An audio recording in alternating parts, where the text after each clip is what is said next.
che la partita è iniziata molto bene per la nostra squadra. Ci sono stati i primi 10 minuti che sono stati travolgenti e almeno in 2 circostanze siamo stati sfortunati. Poi c'è stato un po' di nervosismo all'interno della squadra, dove abbiamo perso un attimino il senso del gioco di squadra, e in quei 3 minuti l'Italpol ci ha sorpreso e ci ha fatto i 2 gol. Abbiamo preferito attendere e ripartire sugli errori degli avversari. Una volta inquadrati abbiamo provato ad andare un pochino più su e chiaramente direi che la condizione fisica alla lunga l'ha fatta per la maggiore. Siamo riusciti ad affrontare il secondo tempo con più lucidità degli avversari.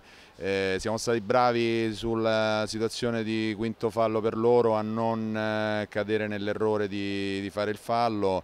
Devo dire gli avversari anche bravi, però la nostra difficoltà principale era quella di questo primo posto che abbiamo conquistato venerdì passato e diciamo nella testa di alcuni giocatori questa è stata una difficoltà aggiuntiva. Il risultato del pari sarebbe stato il risultato più giusto, questo è quello che penso. È mancata la pazienza giusta per poter gestire la partita. Abbiamo cercato di chiuderla magari con troppa frenesia, cercando di forzare molti palloni verso il pivot.